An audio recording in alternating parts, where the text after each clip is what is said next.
2, 3, 4.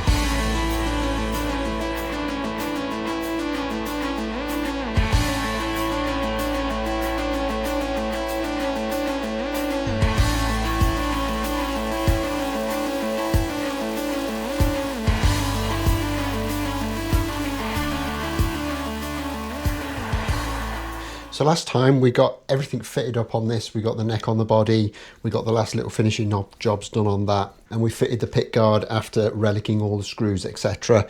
And we've also fitted the tuners, so we are pretty much ready to go on this one now. And basically all we've got to do is fit some strings, do a quick setup. There's a little bit of work to do here with the little bit of cardboard that sits underneath the bridge to keep it stable, but we can't do that until we've kind of got the setup somewhere near, and then we just need a demo on it. So we are very close. Now the first thing I've got to do is just temporarily put this string guide in place at the top of the neck, and I did mention kind of pinning this in place in a previous episode, but I don't have any kind of suitable materials for that. So for the time being, I'm just going to put a little bit of super glue on there just to hold that in place. I might come back to that and actually do the pins, but if it behaves itself and doesn't move, can't really see much need for doing that. In theory, if my kind of strings are in anything like a straight line, it should be absolutely fine. Okay, so with that done, nothing left for it. Break out some strings and get them put on. And true to form, I'm going with a set of Ernie Ball hybrid slinkies on this, so that's 46 through to 9, which is my preferred gauge of strings.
Okay, so we're strung up and we're in tune, and so far so good. It all seems to be going together really nicely. Now, got a few checks to do just to make sure we're kind of where we need to be with this. First off, I'm going to check the neck relief.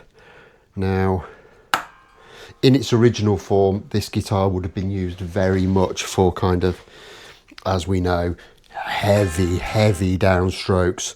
So for me, that would indicate that we need a little bit of neck relief in there just to kind of keep everything working properly, stop the strings rattling off the frets too much. So I'm just checking at the 7th fret, and I've got a 12 thou feeler gauge, and that is pretty much spot on. If anything, it's a little bit on the fat side of 12 thou, which might not be to everyone's liking, but for me in this situation, I think it's kind of where we need to be. Now, in terms of action, straight out of the bat, everything looks quite nice. We're nearly bottomed out on the bridge, and we have got about, it's less than 1.5 mil at the 12th fret on the low E string, and on the high E string 1.25 mil. It's between 1.25 and 1.5, which is really nice and low, and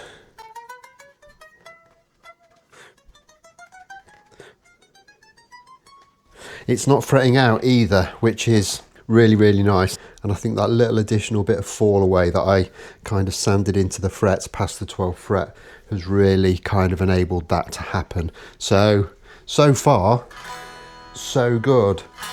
Everything seems to be working. We are kind of in the ballpark. So the next thing I want to do is intonation. Now you might remember when I was positioning the bridge that I measured from the 0 fret to the center of that high E bridge saddle as it was set kind of in the position it's set now, in the knowledge that if we got that kind of bang on, the rest of them would only need a slight adjustment, usually back, just to get them absolutely dialed in. And I'll get the tuner on the go and we can have a look and see how we are with that. Hopefully you can see that. And I'm going to start on this high E.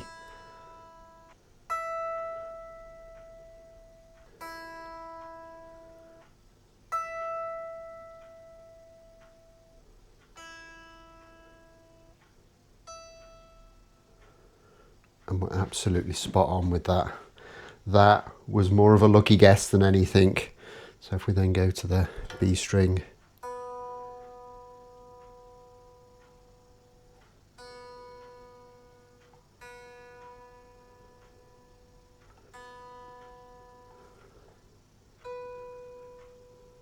again, couldn't ask for better than that.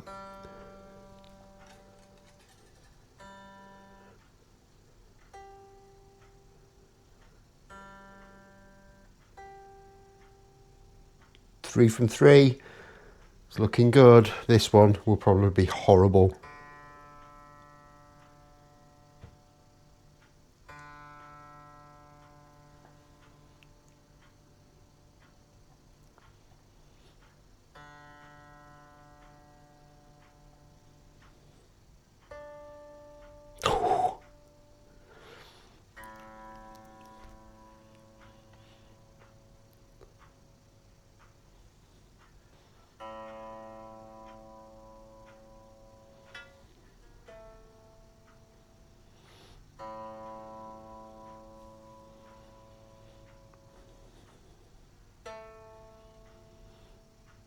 This is unbelievable. I have never ever had a guitar be this close to being properly intonated straight out of the bat.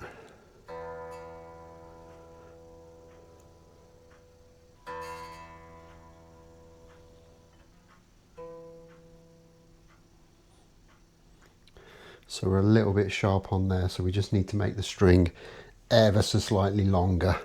It's a really easy process. I'm not sure I've got this bridge on the right way around, if I'm really honest with you, but it seems to be working, so we'll go with it. Might be difficult to adjust the others, but just going to tweak that a little bit and go back to the tuner. A little bit more.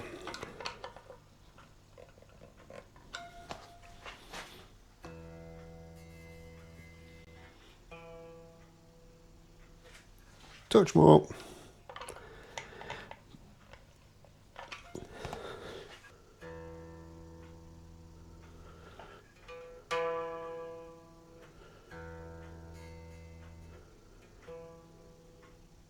Bingo. And there we go. So with that done, the next thing I want to do is just set these pickups up, because this bridge is quite tall and the pickups are quite a long way away from there. So I just want to bring them up a little bit closer so they're not absolutely miles away from the strings, and I think we're going to have to be careful that we don't actually take them straight off the springs under there.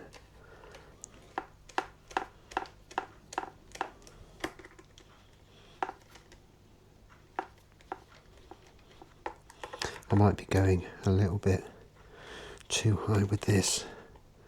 Once we get it plugged into an amp, we can have a bit of a listen and adjust from there. I'm a little bit concerned that we're going to run out of adjustment on this bridge pickup. I think that should be okay. Right, I'm going to bust out the cheap dodgy shop amp just to make sure that everything's working properly. Make sure that these pickups aren't too close and we're not getting any kind of funny wolf tones or anything coming out of them. And then we can probably give this a proper try out with a decent amp. Okay, so let's give this a bash. Now I've got an old Washburn Southside Junior, which is a kind of a solid state amp, so it's not the best amp in the world, and it has lived in the shed for years, so it's probably not a great sounding piece of kit anymore, if it ever was, but it will do just to kind of get this thing dialed in. And we're on the bridge pickup.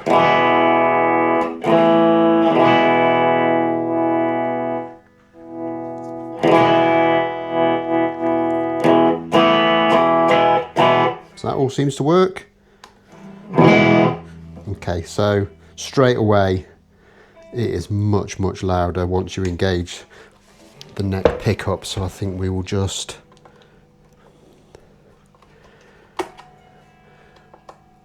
wind that in a little bit just to try and balance things out a little.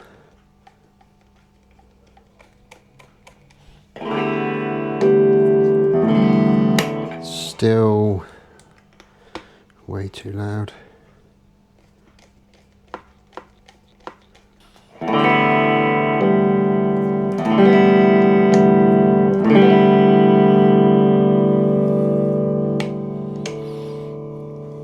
I just think the neck pickup is a little bit more powerful than the bridge one, so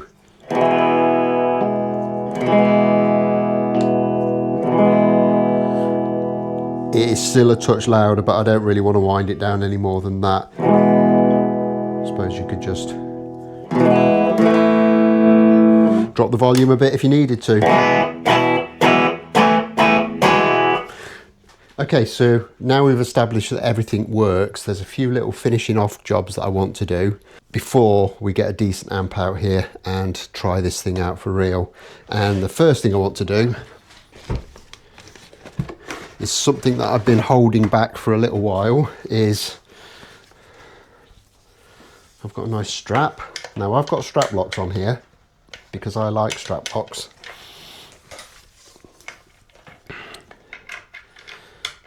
But obviously the real guitar didn't look like that, and I think that strap's a bit too short for anything even remotely related to Johnny Ramone, so we'll lengthen that out a bit.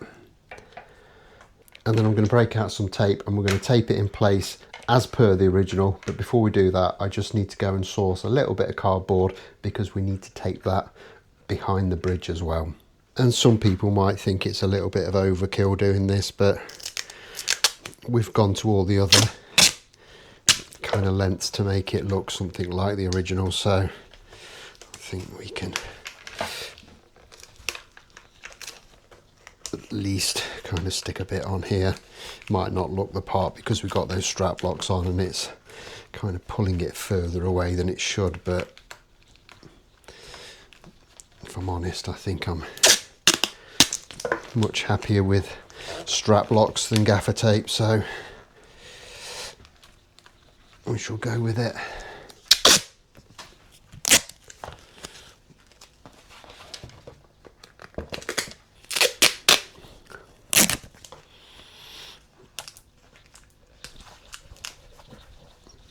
And I've got a piece of quite stout card here, and I'm just going to kind of cut a piece. If I cut it just slightly thinner, And then the duct tape, you can just get that in place.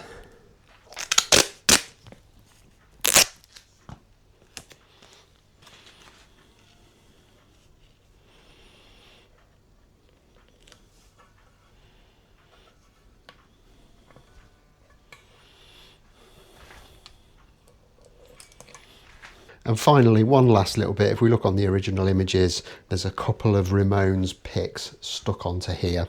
Now, I looked for Ramone's picks and they were horrendously expensive. You can't get kind of reproduction ones, and the original ones, when you find them, always seem to be hundreds of dollars, well out of my price range for picks. So I did the next best thing and I made my own.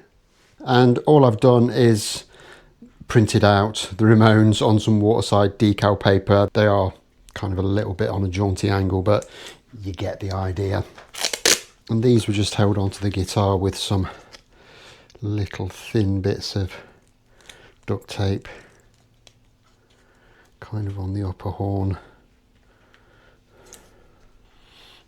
something like that.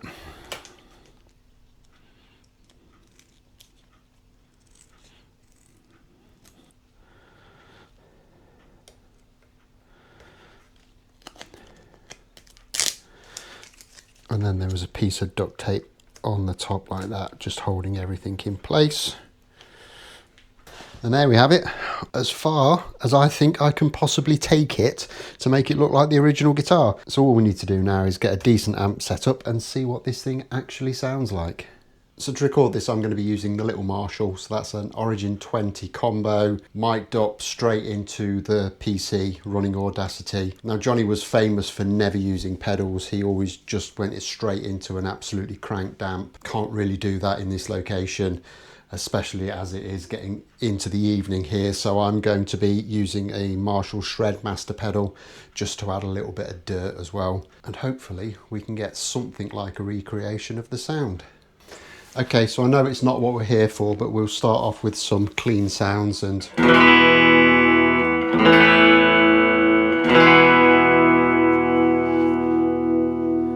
that's the bridge pickup.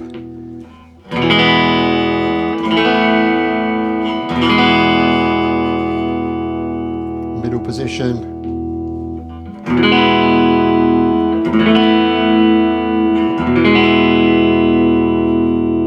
And the neck.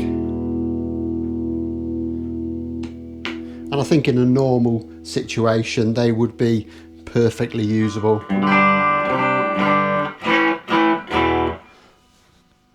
But obviously that's not what we're here for. We're here to see what this sounds like in the context of a Johnny Ramone replica guitar, so I'll do my best to replicate that. Johnny Ramone's playing isn't anywhere near kind of technically difficult, but in terms of his playing style, it isn't easy. The whole kind of really fast down picking for sustained period of time that he did is actually really, really hard to pull off, and I will hold my hands up now, I can't do it. And having said that, I'm nowhere near the best guitarist in the world, so I wouldn't expect myself to be able to do it, but it is difficult, so bear with me. I'll try my best, but it'll probably be a little bit rubbish. Okay, just put in a little bit of dirt. Actually, it's quite a bit of dirt.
personally, I'm really happy with that. I think it plays really nicely and sounds great as far as I'm concerned. So I couldn't be happier with that. I think there's a few factors that play a big part in that. The pickups are obviously quite expensive and good quality, and I think they both sound absolutely great. And also there was quite a lot of talk of the 0 fret kind of making sure that you have good intonation across the neck. I don't know how true that is, but bearing in mind how easy it was to set this up, there might be some truth in it as well. So all in all, some really good factors that have made this quite a successful build. So there it is, another one done, and this has been quite a job. This took me a lot longer than I thought it was going to. I remember saying to a friend of mine when I started it that it's just a straightforward bolt-on job, shouldn't take me that long. It took me ages, but the bulk of the work was just all of the little detail stuff that I had to do. It took 3 or 4 times as long to relic this body as it would have done to shine the paint up as I normally would, you know, and there was a whole range of other things that had to be done. So it was a long job, but thank you for sticking with me.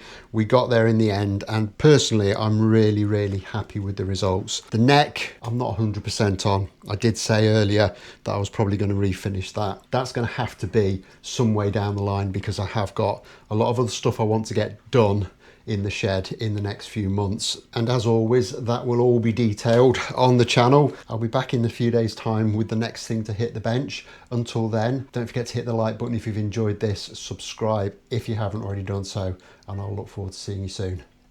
Thanks a lot for watching. Bye bye.